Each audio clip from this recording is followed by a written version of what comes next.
आ नहीं रहा।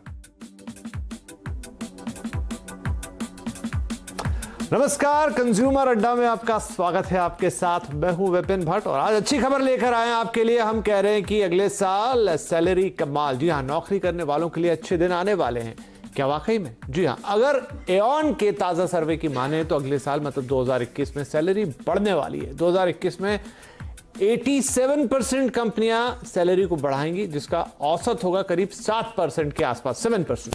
आज हमें बताने के लिए हमारे साथ है एचआर फाउंडेशन ऑफ इंडिया के प्रेसिडेंट विकास वत्स साहब, ग्लोबल हंट के एमडी सुनील गोयल और टीम लीज के बिजनेस हेड अमित वडेरा। आप सभी का बहुत बहुत स्वागत है। तो शुरुआत करते हैं विकास साहब, पहले आपके पास आते हैं कि ये सर्वे कहता है कि अगले साल जो है वो बढ़िया इंक्रीमेंट्स होने वाले हैं और करीब 87% कंपनियां इंक्रीमेंट देगी। अब सुनने में बहुत अच्छा लग रहा है, लेकिन हम अभी भी कोरोना के इस पैंडेमिक से बाहर नहीं है। सिचुएशन थोड़ा ईज आउट हुआ है, लेकिन अभी भी अनसर्टेनिटी बहुत ज्यादा है। तो जो ये सर्वे आज दावा कर रहा है, क्या ये हकीकत बनेगा या आधी हकीकत बनेगा, एक हद तक बन जाएगा, या पूरी तरह से हम देखेंगे कि ऐसा ही हो रहा है या फिर इससे भी बढ़िया हो जाएगा? हाँ जी, आपने दो बातें बोली हैं कि एक तो इंक्रीमेंट कंपनी देंगी और काफ़ी देंगी।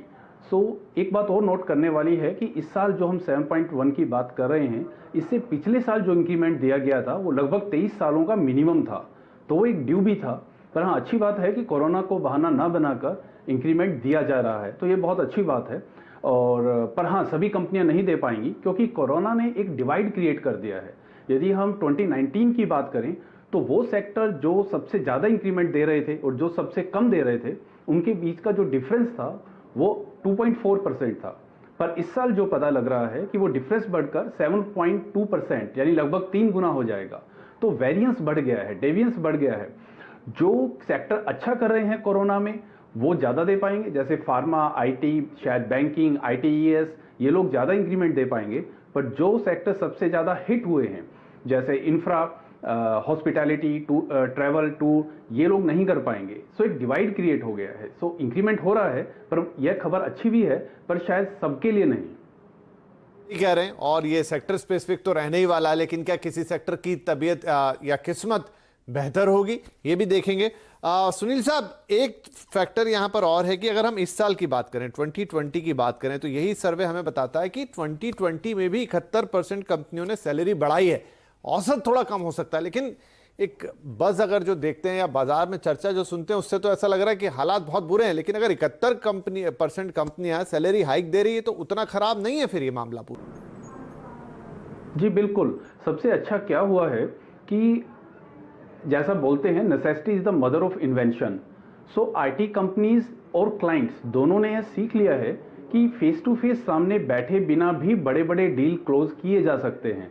तो अब इंडिया की वो आईटी कंपनीज जो ड्यू टू वेरियस रीजन, जो मिड साइज या छोटे साइज कंपनी भी थी, दूसरे देशों में नहीं जा पा रहे थे क्लाइंट के पास, अब आप किसी भी देश में जाने की जरूरत नहीं है।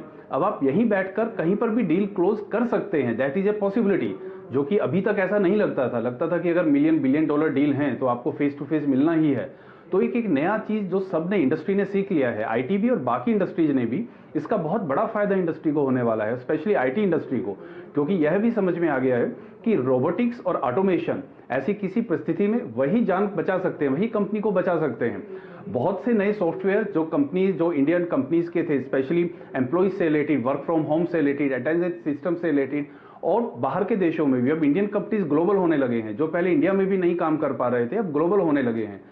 आईटी कंपनीज के लिए तो आने वाले काफी साल बहुत अच्छे होने वाले हैं। बल्कि मैं बोलूंगा कि ये एक तरह से Y2K मूवमेंट है। जो Y2K हमने देखा था कभी 1995, 6, 7, 8, 9 में जो हुआ था, शायद इंडियन इंडस्ट्री के लिए वही प्रूव होगा, अगर इंडस्ट्री इसको ठीक से यूज कर पाएगी।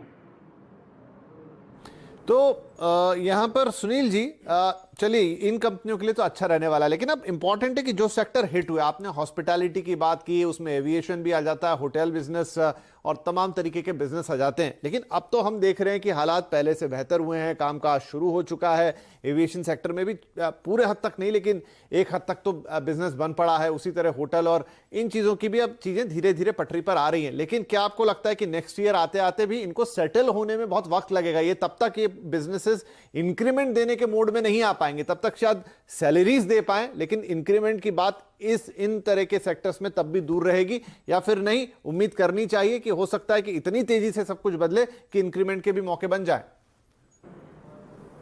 देखिए, उसमें क्या है कि अभी इस सिचुएशन के बाद हर बिजनेस को री इंजीनियर किया जा रहा है। री इंजीनियर का लॉजिक ये है कि जिस तरीके से ट्रेडिशनली लोग देखते थे हर बिजनेस को कि एक होटल है तो वहाँ सिर्फ विजिटर या ट्रैवलर आके रहेगा, उसकी बाकी यूटिलिटीज क्या है।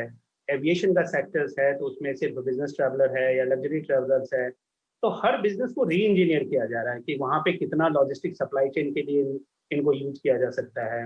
होटल्स हैं, उनकी और क्या फैसिलिटीज कर सकते हैं उसके अंदर में। क्या आज के डेट में लोगों को एक प्राइवेटाइज्ड हॉलिडे दिया जा सकता है, क्योंकि आज के डेट में लोग पब्लिक प्लेसेस पे अभी भी कुछ लोग कॉन्शियस हैं, 30-40% जनता अभी भी देखेंगे शायद वो ऊब गए घर पे रहते 8-9 महीने से, बट फिर भी वो जाना। जी देखिए, पहले हम बात करते थे वर्क लाइफ बैलेंस की, अभी हम पहुंच गए हैं वर्क लाइफ ब्लेंडिंग में। तो जहां तक हम इंक्रीमेंट की बात करें तो उसके लिए दो तरह की स्ट्रेटेजी है, शॉर्ट टर्म और लॉन्ग टर्म। इसका इफेक्ट शॉर्ट टर्म पर पड़ने वाला है, क्योंकि अब से मुझसे पहले जैसा बिल्कुल ठीक कहा कि केपीआईज इंपॉर्टेंट है, पर केपीआईज के लिए मैं सब लोगों को एक सजेशन देना चाहूंगा कि आप हर वीक में 2 मिनट अपने लिए निकालें, संडे सैटरडे सिर्फ 2 मिनट निकालें और अपने केपीआईज का एक टेबल बना लें और उन केपीआईज पे खुद को मार्क दें। आउट ऑफ 10 पिछले एक वीक के अपने काम पे आप खुद को कितना मार्क्स देते हैं। सो वो बहुत इंपॉर्टेंट है, ताकि आपको पता रहे आप किस डायरेक्शन में जा रहे हैं। हाँ, जहां तक वर्क फ्रॉम होम की बात करें या इंक्रीमेंट उससे रिलेटेड और एक्स्ट्रा वर्क ज्यादा काम करने की बात करें, सो दिस इज कंपेरेटिव कि आप बाकी लोगों के मुकाबले कैसा कर रहे हैं। अगर बाकी लोग स्ट्रेच कर पा रहे हैं, आप नहीं कर पा रहे हैं, तो ऑफ कोर्स इसका नेगेटिव इंपैक्ट होगा। पर हाँ, यदि आप भी स्ट्रेच करेंगे दूसरों से ज्यादा, स्पेशली उन कंपनीज में जहां परफॉर्मेंस मैनेजमेंट के लिए बेल कर्व फॉलो किया जाता है, वहां बहुत जरूरी है कि आप दूसरों से आगे हों। सो आपको वो एक बेंचमार्क को ध्यान में रखना है कि बाकी लोग कहां पर हैं और हमेशा उनसे आगे रहना है। उसके लिए एक टेबल यदि आप बना लेंगे केपीआईज का, खुद को वीकली बेस पे यदि आप मार्क्स देते रहेंगे, वो आपको बहुत हेल्प करेगा। ये होगा शॉर्ट टर्म स्ट्रेटेजी।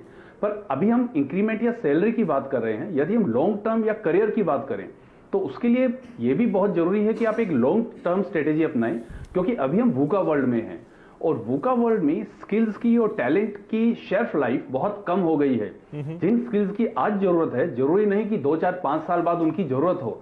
सो सबसे इंपॉर्टेंट है, सिर्फ सैलरी बढ़ाने या थ्राइव करने के लिए नहीं, बल्कि सर्वाइव करने के लिए भी जरूरी है कि you need to invest in yourself. आप खुद में इन्वेस्ट करें और अपनी लर्निंग को लगातार बढ़ाते रहें। यदि आप खुद में इन्वेस्ट करेंगे, बिल्कुल सही बात। और यही बात सुनील साहब भी कह रहे थे। सुनील साहब, चूंकि मेरा वक्त बिल्कुल ही खत्म हो गया, आप 30 सेकंड में कोई 2 टिप बढ़िया से दे दीजिए।